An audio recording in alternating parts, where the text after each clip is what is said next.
더 큰 타격을 받게 된다. 만성적으로 계속 담배를 피면 혈관의 경직도가 심해지는 기간이 길어지잖아요. 계속 혈관의 손상을 많이 받게 되니까 궁극적으로 동맥경화로 인해서 또 조직의 손상이 초래되게 되고 이 손발 시린 증상이 궁극적으로 또 나타날 수가 있습니다. 평균 기온 영하 30도에서 40도를 오가는 북극. 극한의 추위를 이기면서 살아가야 하는 이누이트족들에게는 특별한 건강 비결이 있습니다. 바로 불포화 지방산이 풍부한 생선들을 많이 먹는 것인데요. 그중에서도 우리 몸에 꼭 필요한 것이 오메가3 지방산입니다. 특히 EPA에는 혈관 속의 나쁜 콜레스테롤을 감소시켜서 혈액순환을 돕는 효과가 있다고 합니다.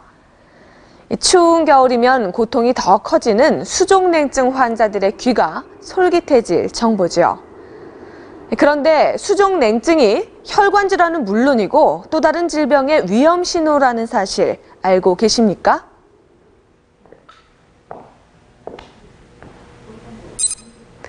신경계 질환인 손목 터널 증후군을 비롯해서 당뇨 등의 대사성 질환, 그리고 디스크 등의 척추 질환까지 우리 몸 곳곳에 다양한 질병을 알려주는데요. 이 얼음장처럼 차가운 손발 때문에 병원을 찾았다가 뜻밖의 사실을 알게 된 환자들을 만났습니다.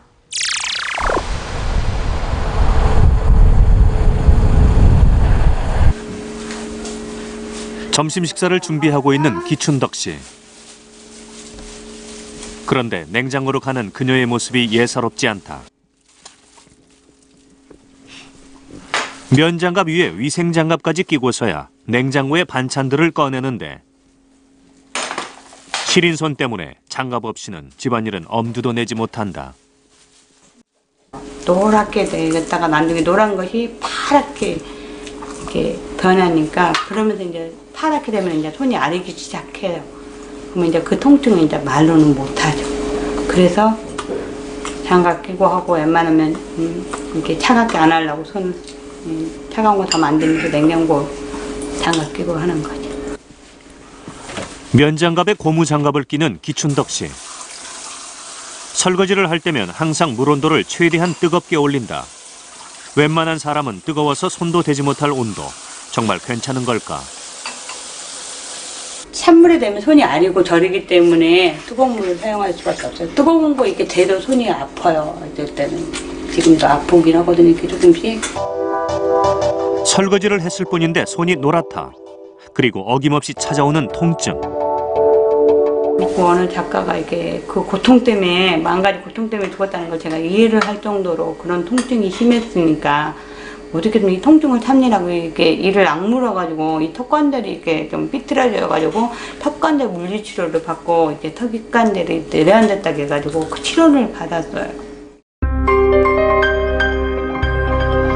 2년 전 대학병원을 찾은 그녀에게 내려진 진단은 레이노이드 증후군. 따뜻하게 하라는 의사의 조언에 따라 요즘은 매일 집에서 몸을 덮인다. 특히 시리고 통증이 심한 손은 각별히 관리하고 있다. 평생 감기 한 번 걸리지 않던 건강 체질이라 병을 의심하지 못했다. 처음에 이렇게 온몸이 돌면서 이렇게 다리도 아프다 무릎도 아프다가 어깨도 아프다 목도 아프다 계속 그래서 근데 이게 처음에는 한 일주일씩 그렇게 아프더라고요. 돌면서. 근데 엑스레이 찍어봐도 이상이 없고 인근 병원 가도 이상이 없고 그래서 나중에 큰 병원 가서 검사를 하라 해서 큰 병원 가서 했는데 큰 병원에서 레이노 증후군이라고 이름도 생소한 그런 병이라고 해서 처음에는 믿기지 않아서 또 한번 제차 서울 가서 검사를 했는데 똑같은 병이 나왔어요. 병원을 찾았을 당시 기춘덕 씨의 손 상태다. 손끝까지 피가 통하지 않아 파랗다. 정상인과 달리 손끝이 거의 보이지 않는 손. 손목과 손끝의 온도 차이가 3도 이상이면 레이노이드 증후군으로 진단된다.